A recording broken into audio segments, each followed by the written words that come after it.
नमस्कार मित्रों, विश्वधर्मा चैनल आपका स्वागत करता है और यह आशा करता है कि आप स्वस्थ होंगे, क्योंकि मित्रों हमारी तो यही कामना रहेगी कि आप स्वस्थ रहेंगे तो हमें बड़ी प्रसन्नता होती है। मित्रों, आपने देखा होगा साधना बहुत लोग करते हैं, परंतु कई प्रकार की उन्हें परेशानियां आती हैं और उनसे निपटने के लिए या उनके समाधान के लिए हमारे पास वो लोग फोन करते हैं। मित्रों, कारण साधना करना कोई कठिन कार्य नहीं। साधना में क्या महत्वपूर्ण है, यह बात जानना बहुत आवश्यक होता है। मनमाने तरीके से या चाहे जैसे ना करना चाहिए, क्योंकि जब हमें वहां तक पहुंचना है तो सही मार्ग का चुनाव करें तो हमें सफलता प्राप्त होगी। जय गुरुदेव। मित्रों, वीडियो पसंद आए तो लाइक, शेयर, सब्सक्राइब लिखें और जय श्री राम अवश्य लिखें, क्योंकि प्रभु की लीला है, उसका नाम तो आपको लेना ही है, चाहे जैसे लें, चाहे जिस तरीके से लें। तो मित्रों, हम आपके लाभ के लिए ही यह वीडियो बना रहे हैं और साधना संबंधी ज़्यादा वीडियो हमें इसलिए बनाना पड़ रही हैं कि बहुत लोग हमसे प्रश्न करते हैं, पूछते हैं कि हमें साल भर हो गई, 2 साल हो गई, 3 साल हो गई, अब हम दीक्षा लेना चाहते हैं, पहले उन्होंने दीक्षा नहीं ली। भाई मित्रों, आप दीक्षा लेकर करो, हम तो बार बार कह रहे हैं, उसका मार्गदर्शन मिलेगा गुरु का, तो आपकी साधना भी सही होगी। परंतु कुछ लोग जाने जल्दीबाजी में रहते हैं या कुछ लोग कहते हैं कि गुरु सही नहीं मिलता है। अरे भाई, आपका नज़रिया सही होना चाहिए। गुरु तो हर जगह मिलते हैं, ऐसा नहीं है इसका नहीं मिलते हैं। हाँ, क्रिया योग की एक अलग कहानी है। क्रिया योग सिखाने वाला नहीं मिलेगा, भक्ति और साधना के तो बहुत मिल जाएंगे, परंतु कुछ लोग ढोंग करके या लोगों को ठगने का कार्य करते हैं, वह थोड़ा सा गलत है। भ्रम में डालते हैं, उनका समय भी बर्बाद करते हैं और फिर भाग जाते हैं, चले जाते हैं। ऐसे गुरुओं को मत बनाइए आप अपना गुरु। आप कोई ठीक ठाक सीधा साधा जो उच्च स्तर का हो, पूजा पाठ में कार्य करता हो, उसको आप बनाइए।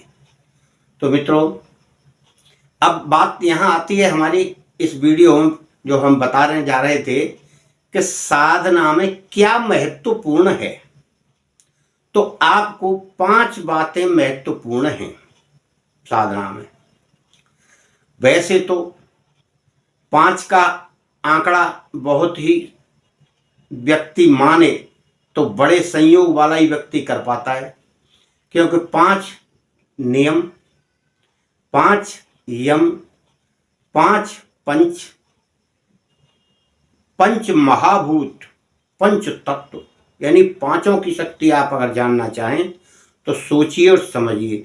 इसलिए हम आपको 5 बातें बता दे रहे हैं। सबसे पहली बात तो यह है कि आपके अंदर एक भावना जागृत होना चाहिए कि मुझे किस इष्ट की साधना करना है। भावना के साथ, यह एक पहला पॉइंट है भावना वाला। दूसरे नंबर पर आता है आपकी संकल्प शक्ति।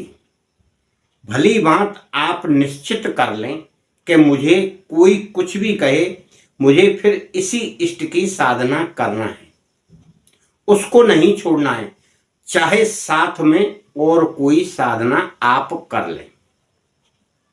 2 पॉइंट हो गए। तीसरी बात यह है कि आपको नित्य प्रति साधना करना ही है। हो सकता है ग्रस्त के कारण या किसी भी कारण से आपका समय आगे पीछे हो जाए, मगर आपको साधना बंद नहीं करना है। 3 बातें यह हो गई। चौथी बात यह है कि आप अपने पर थोड़ा सा नियंत्रण रखें। लंबी चौड़ी बातें ना सुनाएं किसी को कि मैं ऐसा करता हूं, वैसा करता हूं, और ना किसी के ऊपर क्रोध करें। अब एक लास्ट की बात बची है, वह आपको मैं बता दे रहा हूं, और उसको आपको बहुत गौर करना है। मन के अंदर दया भाव और भावना जागृत करिए, प्रेम की। कोई भी हो, कोई भी प्राणी हो, अंदर से करुणामय अपना भाव प्रकट करिए, ईश्वर के प्रति, जीव के प्रति, किसी भी प्राणी के प्रति। अगर आप ऐसा भाव जागृत करेंगे तो आपकी साधना अनवरत चलती रहेगी, और आप जिस इष्ट के, जिस देव के प्रति साधना कर रहे हैं, उस देव तक आपकी स्तुति, वंदना, आपकी जो भी प्रार्थना है वह सब पहुंचेगी। जब उस देव तक आपकी बातें पहुंचेंगी तो उनसे शक्ति भी आपको प्राप्त होगी, यानी उनकी कृपा भी आपको प्राप्त होगी। मित्रों, हम खाना पूर्ति के लिए बहुत सारे लोग साधनाएं, पूजा पाठ करते हैं। आपने देखा होगा, अगर आप कहीं जा रहे हैं और लेट हो गए तो कितनी जल्दी में पूजा आप करते हैं, और पूजा करके हो गया काम, चलिए। भगवान का ध्यान कम, अपने गंतव्य पे जाने के लिए, जिस कार्य से आप जा रहे हैं उसके लिए, जिसका इंतजार कोई आपका कर रहा है उसके लिए, अपने दोस्त के लिए, गाड़ी का इंतजार कर रहे हैं तो गाड़ी के लिए कि गाड़ी न निकल जाए, उस प्रकार से हम करते हैं। मित्रों, शाम को थोड़ा सा भोजन संतुलित करें, समय पर नींद आपकी खुलेगी। 4 बजे खुले, 5 बजे खुले, 6 बजे खुले, उसी हिसाब से आप अपना पैटर्न तैयार कर लें, उसके हिसाब से साधना करें। साधना के लिए उपयुक्त जो भी वस्तुएं आपके पास हों वह रखिए, किसी की नकल करके मत रखिए। किसी के पास सोने की मूर्ति हो सकती है, आपके पास मिट्टी की हो सकती है, इससे कोई अंतर नहीं पड़ता। किसी के पास 5 प्रकार के पुष्प हो सकते हैं, आपके पास 1 प्रकार के पुष्प हैं या पत्ते हैं, कोई फर्क नहीं पड़ता है। एक लोटा जल उनके पास भी है, आपके पास भी है, गंगा जल मिला नहीं सकते, साधारण जल ही प्रभु को आप अर्पित करिए। केवल सब में आपका भाव होना चाहिए। अगर उस सामग्री में, उस वस्तुओं में जो पूजा की उनमें हमारा भाव नहीं, समर्पण भाव, भावना यानी ऐसी कि मैं साक्षात प्रभु को यह अर्पित कर रहा हूं, और उस मिट्टी की मूर्ति, पीतल की मूर्ति, चांदी की, सोने की, किसी की भी मूर्ति हो, अगर आपने उसको प्रभु स्वरूप नहीं समझा तो कुछ नहीं, पत्थर मिट्टी सब बेकार है। आपने जो अपने घर में लगा रहे कि साक्षात समझिए, उनसे डरिए, उनको अपनी बात कहिए कि जैसे प्रभु मेरी बात सुन रहे हैं। ऐसा मत करिए कि वह कुछ नहीं देख रहे कि अब करिए, अब तो हो गया, पूजा हो गया, सब कुछ हो गया, आपको जो आया वही खाया पिया, छुट्टी। उसके बाद नहीं करना तो नहीं करना, करना है तो करना है। मित्रों, जब आप साधना करते हैं तो ईश्वर की कृपा, ईश्वर की दृष्टि आपके ऊपर बहुत रहती है। आपके एक एक पल पल का हिसाब वो करते हैं और आपको उसी का फल भी देते हैं। आप समझ नहीं पाते, यह बात अलग है।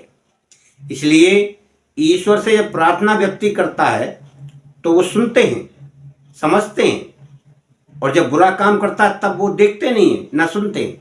आदमी यही गलती करता है। हम जो भी करते हैं प्रभु सब सुनते हैं और सब करते हैं, केवल आपकी भावना का फर्क है। और आप ऐसे सोच विचार कर लेते हैं कि अरे अब तो भगवान को पता ही नहीं लगेगा। भगवान को क्यों नहीं पता लगेगा? बात अदृश्य शक्ति है जो आपके साथ हमेशा रहती है, जिसका आप मंत्र जाप करते हैं, वो आपके इर्द गिर्द रहती है, उसकी शक्ति आपके साथ चलती है। यह बात अलग है कि आपको महसूस नहीं हो, जिसे महसूस होती है वो तो जानता है कि मेरे पास कोई शक्ति है। आप इस तरह की साधना करिए, शांत भाव से करिए, मन को स्वच्छ करिए, साफ करिए।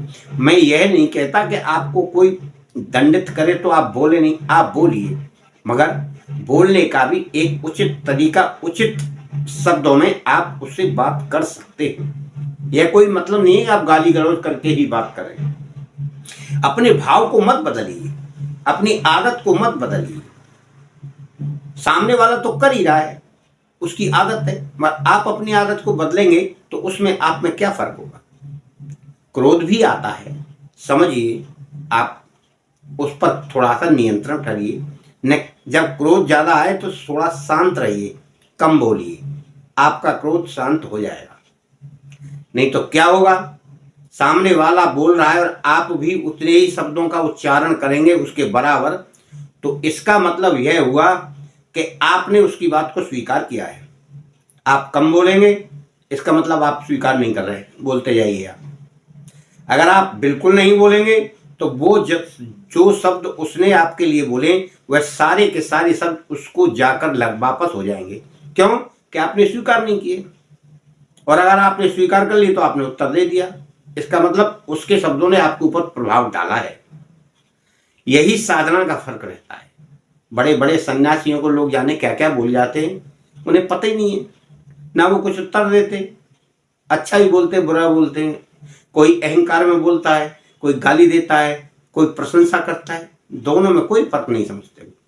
आपको भी साधना करते समय अपने आप में थोड़ा सा बदलाव लाना है। यह साधना का महत्वपूर्ण अंग है। आपको सफलता अवश्य प्राप्त होगी। जय गुरुदेव। मित्रों, मैं तो जितना जानता हूँ, समझता हूँ, करता हूँ, वही आपको बताता हूँ। मेरे पास कोई शास्त्र नहीं है कि मैं देख के पर्दे के पीछे आपको पढ़ पढ़ के सुनाऊं।